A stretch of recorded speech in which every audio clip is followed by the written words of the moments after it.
Just as we were getting ready for bed on November the 11th of 2007, we heard a knock on our door. As we looked out into the darkness, we met a teenager, a single mom named Katie, with her newborn baby, Kyle, who was only 3 weeks old. They had been living in the streets. Shelters were full and they had no safe place to go. Based on the credible research of Dr. Daniel Hughes, a lifetime of research from DCYF foster parent training professor Beth Bascom, and on our personal experiences with Katie and Kyle, I would like to present to you information that shows why the generational cycle of neglect and abuse happens. I will also present information in regard to a suggested solution. Through 30 years of research, Dr. Daniel Hughes offers some convincing information about the generational cycle of neglect and abuse. He also offers a solution for breaking this cycle in newborns, just like Kyle. During the minutes that follow, I will tell you how that Dr. Hughes' information can make the difference for Katie and Kyle, as well as future generations.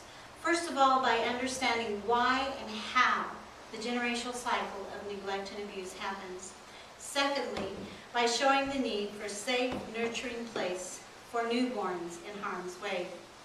To begin with, we need to understand what were Katie and Kyle doing out in the street and how this cycle of neglect and abuse is repeated.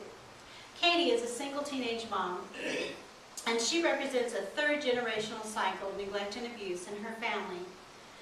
Child psychologist Dr. Daniel Hughes' 30 years of research shows that Katie does not even recognize her own detachments due to neglect and abuse that has taken place in her life.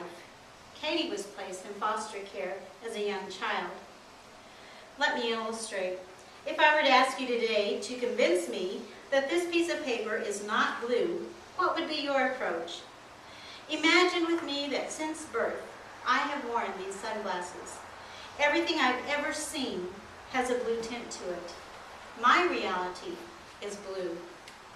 Dr. Hughes' research shows that in the first 2 to 3 years of life, vital physical neurological connections did not take place in Katie's brain. This was because of neglect and abuse. Katie's reality is blue. When a newborn's very basic needs are not met, physical neurological connections cannot take place in their brain.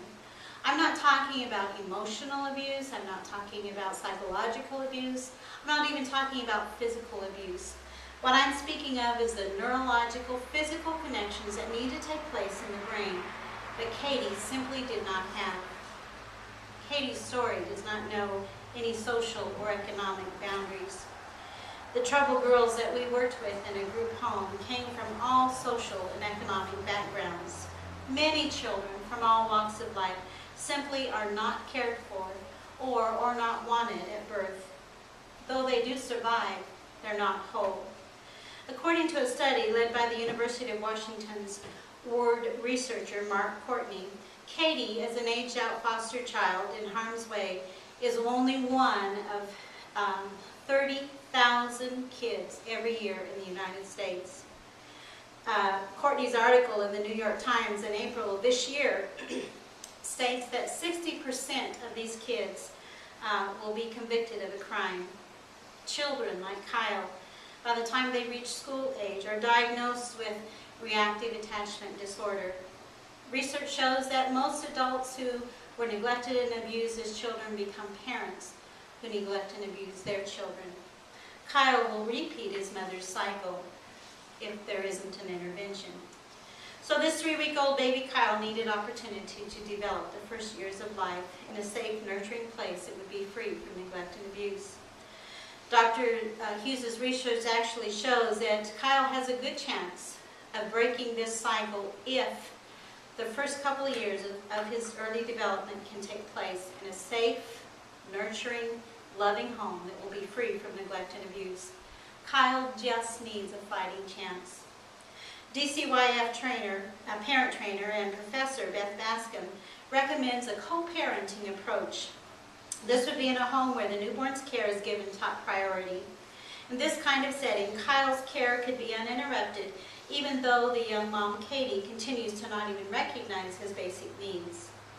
If given this window of time, Kyle will at least be given the ability to develop those neurological connections that first year. That would give him the tools to develop relationships of trust later in life. I am very passionate about Dr. Hughes's research.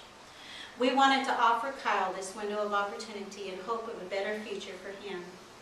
Dr. Hughes's research shows a repeating cycle of neglect and abuse in people from all walks of life.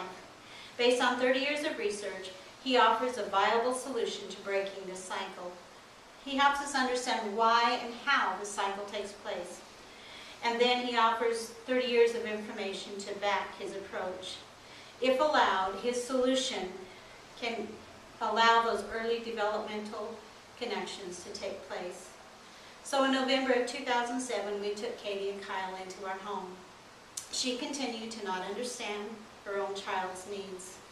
She couldn't figure out how to take those sunglasses off. But in helping Katie, we literally were buying a window of time for the developmental needs of Kyle. We're confident that at least some connections took place. Because statistics show that the need is so great, I am convinced that you personally know someone that needs this information. You know someone with children. For your further information, I would encourage you to read any of Dr. Hughes's books. Dr. Daniel Hughes. Thank you.